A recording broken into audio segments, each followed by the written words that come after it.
fame. If you win it, comes and goes in a minute. Where's the real stuff in life to cling to? Long. Why the dark side?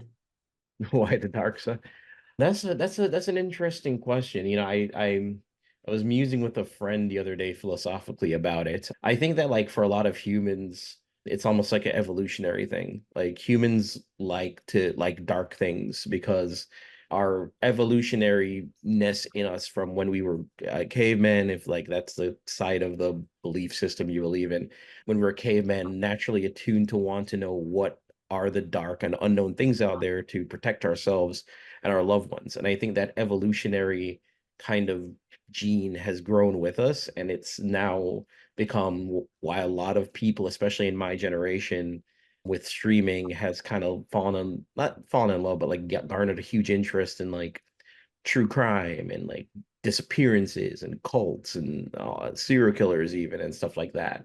For me personally, it's just when I was a kid, I was scared by horror movies and a lot of horror stuff. But that's one part of my brain. The other part of my brain, even when I was a kid, is that I'm extremely curious and I'm someone that like loves to garner knowledge and loves to know everything.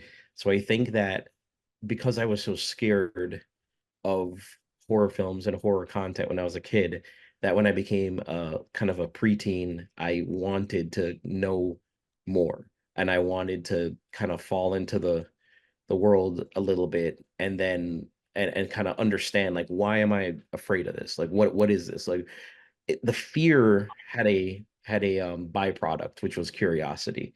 So then when I was a teenager, I got really into horror films and things like that, and it just kind of blossomed out from there. I always kind of attribute it to kind of like, I don't know if you've seen Batman Begins, but when he's a kid in the movie, he's afraid of bats, and then he goes into a bat cave, and then he's not afraid of bats anymore, and then he becomes Batman. And I attributed that to myself a little bit with horror, where it's like when I was a kid, I was so scared of it, and then like I kind of like accepted it in my preteen years, and then I became the horror man. This is And you will be happy too.